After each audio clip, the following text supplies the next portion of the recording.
이 시간 나라와 민족을 위해 기도하겠습니다. 거룩하신 하나님, 이 세상을 거짓으로 물들이려는 죄악된 세력을 모두 물리쳐 주시고 하나님을 경외하는 민족이 되게 하소서. 함께 기도하겠습니다. 살아계신 하나님 아버지, 이 세상이 갈수록 악을 향해 치닫고 있습니다. 거짓과 선동과 조작과 음해와 온갖 거짓 공작이 판을 치고 있는 이 세상을 하나님께서 긍휼히 여겨 주시옵소서.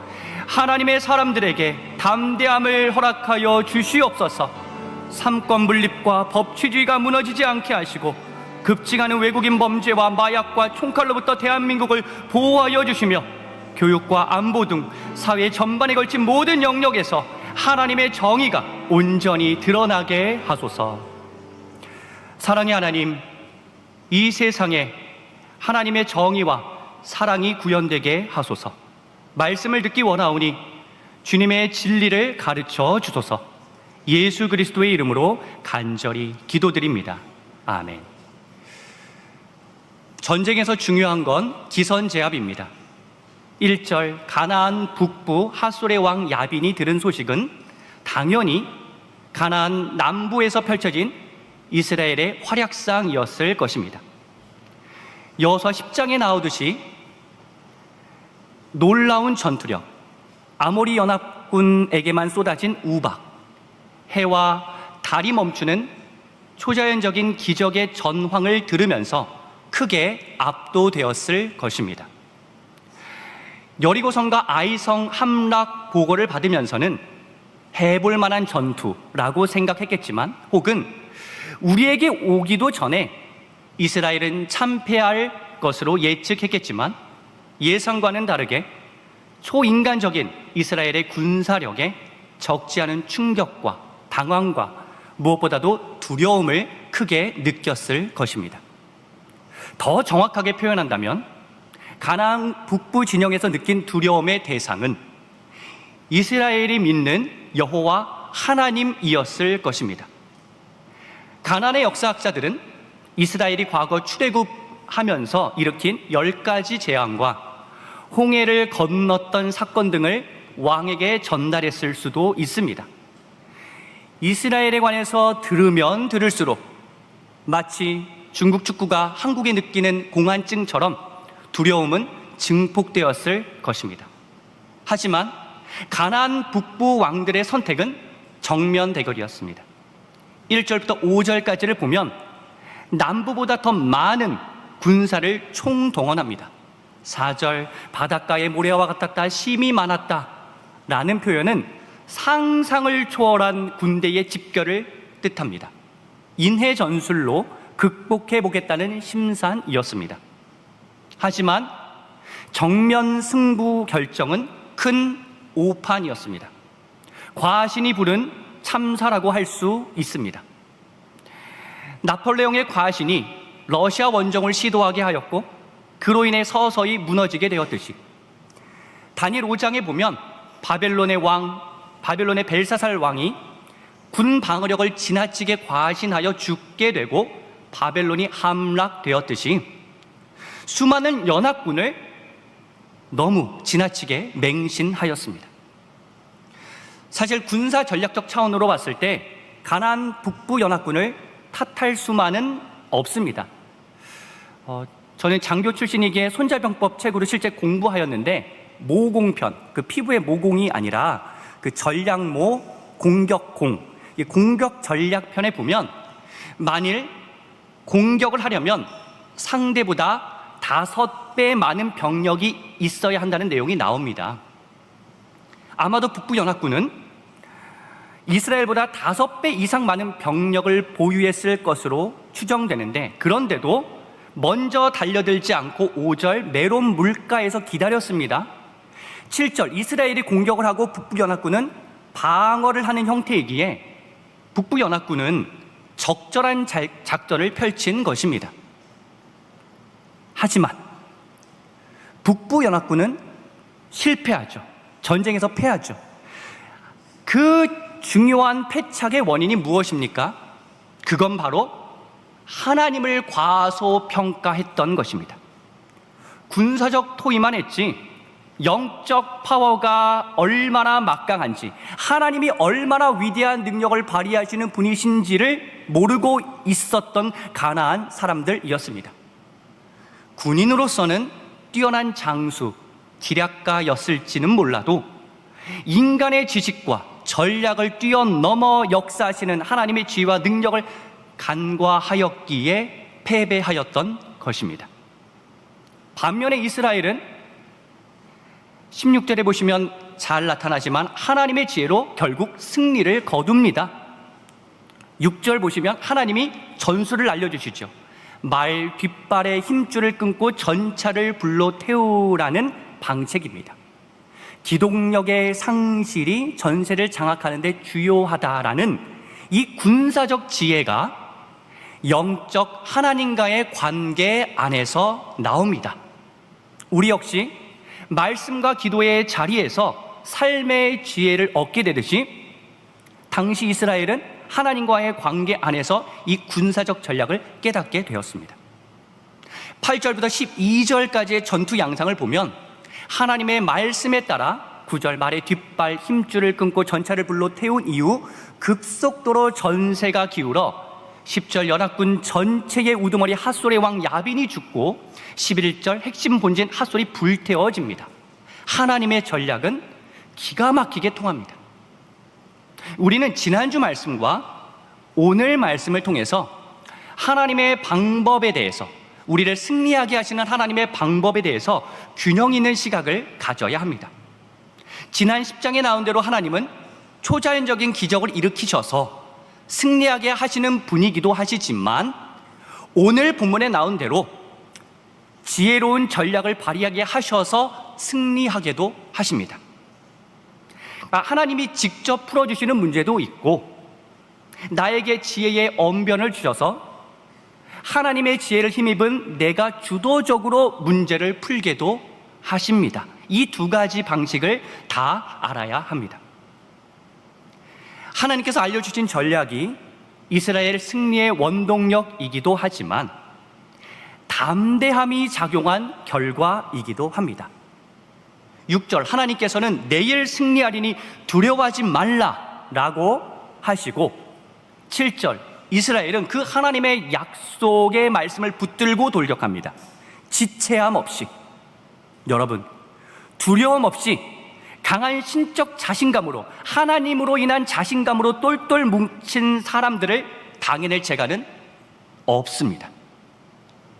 이런 질문을 하실 수가 있습니다. 담대함과 무모함에는 어떠한 차이가 있나요? 리더십과 행정의 측면에서 설명드릴 수도 있지만 영적 원리로 설명해 드린다면 하나님의 뜻대로 모든 과정을 밟고 죄에 대한 문제가 없으면 영적 자신감이 생깁니다. 지금 이스라엘은 하나님께 묻는 올바른 과정에 따라 전쟁하고 있고 아간의 범죄와 같은 죄의 문제가 보이지 않습니다. 14절 15절 하나님이 명한 모든 것을 다 행합니다. 그러니 자신감 있게 돌진할 수 있었던 것이고 승리를 쟁취할 수 있었던 것입니다. 혹자는 우리가 모두 다 죄인 아닌가, 어떻게 남들을 판단할 수 있는가 라고 말합니다. 그 말을 지금 전쟁의 상황에 대입해 보자면 이스라엘 사람 중에 죄 안 짓는 사람이 없을 텐데 어떻게 감히 가나안 사람들보다 더 낫다고 말할 수 있는가, 똑같은 죄인 아닌가, 뭐 이런 식의 발상입니다. 여러분, 우리의 본성이 죄인이라는 사실은 변하지 않습니다. 하지만 우리가 본성을 극복하기 위해서 매일 아침 하나님 앞에 무릎 꿇고 나아가 말씀을 묵상하고 기도하는 사람은 영적인 자신감을 갖고 이 세상을 살아가게 됩니다. 그것은 교만이 아닙니다. 영적 자신감입니다. 우리는 그 영적 자신감을 지니기 위해서 끊임없이 하나님을 찾아야 하고 말씀과 기도로 무장할 수 있어야 합니다. 마태복음 7장 1절 비판을 받지 아니하려거든 비판하지 말라는 말씀은 아예 비판하지 말라는 뜻이 아니라 비판을 하기 전에 내가 하나님 앞에서 온전한 사람인지를 끊임없이 돌아보라는 깨끗해지라는 의미이죠. 모두 죄인이니 남을 판단할 자격이 아무도 없다는 주장을 자주 펼치는 분들은 그것이 겸손의 고백이라기보다는 실제로 하나님의 말씀 중심으로 살지 않는 경우가 더 많더라고요. 여러분, 이스라엘의 담대함은 과정의 충실함과 하나님 앞에서의 이 과정의 충실함과 정결함의 산물이라는 사실을 반드시 기억하시고, 우리도 그 과정에서 절차에서 늘 항상 하나님 앞에 순전하게 나아가고 있는지 점검하면서 그렇게 믿음으로 살아가신다면 이스라엘이 가졌던 영적 자신감으로 우리 역시도 살아갈 수가 있습니다. 그러므로 내가 하나님 앞에서 떳떳하고 세상에서 담대하게 살아가기 위해서 언제나 하나님 앞으로 나아가 나를 정결하게 하고 말씀과 기도로 우리는 무장해야 합니다. 이스라엘이 옳은 방향으로 나아가고 있다는 증거는 13절에도 나타납니다. 우리 13절 말씀 함께 읽겠습니다. 그러나 언덕 위에 세운 성들은 핫솔 외에 이스라엘이 하나도 불태우지 않았습니다. 여수아는 오로지 핫솔만 불태웠습니다. 아멘. 하나님의 통치를 위한 정복과 개혁을 주도하는 사람들이 빠지기 쉬운 오류는 광기에 사로잡혀서 과도한 찬탈을 하는 것입니다. 하지만 이스라엘은 핫솔만 불태우는 결정을 통해 적절한 정복과 개혁의 모습을 보여줍니다. 하나님이 명령하신 선을 잘 유지합니다. 여러분, 이 적정선 유지와 절제가 생각보다 쉽지 않습니다. 그래서 인간의 내면을 영적으로 뛰어나게 통찰한 스카펙은 거짓의 사람들이라는 책에서 이러한 뉘앙스로 말합니다. 모든 개혁자는 더러워질 수밖에 없다. 여러분, 타락한 세상에서 우리가 하나님의 뜻에 따라 이 세상을 변화시키기 위해서 살아간다면 우리는 진흙탕 속에서 뒹굴기 때문에 온몸이 흙투성이가 될 수밖에 없습니다. 그렇다면 내 몸 더러워지니 더러워지지 않게 하기 위해서 그 개혁을 중단해야 하나요? 그렇지 않습니다. 우리는 하나님의 복음을 들고 세상에서 살아가는 우리는 영적 전쟁터에 나갔다가 돌아와서 정결하게 온몸을 씻고 다시 전쟁터로 용감하게 향해야 합니다. 만일 더 치열한 영적 전투를 벌였다면 더 깨끗이 오랫동안 씻고 다시 용맹하게 하나님의 말씀을 붙들고 전쟁터로 향해야 합니다. 우리가 하나님의 소망이기 때문입니다. 하나님은 우리와 연합하셔서 일하시는 분이기 때문입니다. 매일 주님과 함께하는 시간을 충분히 보내는 사람은 포악해지지 않으면서, 변질되지 않으면서 정복과 개혁을 계속 이어갈 수 있습니다. 사랑하는 성도 여러분, 이 세상에서 다들 크고 작은 영적 전투를 벌이고 계신다는 사실을 잘 알고 있습니다. 소망이 없어 보이고 힘겨운 싸움을 다들 지속하고 계시죠. 하지만 여호수아의 가나안 정복이 성공을 거두는 장면을 보면서 우리는 소망의 불씨를 다시 큰 불꽃으로 만드는 용기를 내어 참전하길 하나님께서는 우리에게 원하십니다. 하나님의 능력이 우리를 담대하게 만듭니다. 하나님의 지혜가 우리를 슬기롭게 만듭니다. 하나님과 만나는 말씀과 기도의 시간이 우리가 타락하지 않고 계속 온전한 개혁에 힘쓰도록 만듭니다. 이처럼 주님이 명하시는 순종의 길로 나아간다면 우리는 이번 한 주간도 앞으로 계속 승리하는 삶을 살 수 있을 것입니다. 기도하겠습니다. 거룩하신 하나님, 하나님의 거룩한 백성으로서 날마다 영적 전투에서 승리하게 하소서. 예수님의 이름으로 간절히 기도드립니다. 아멘.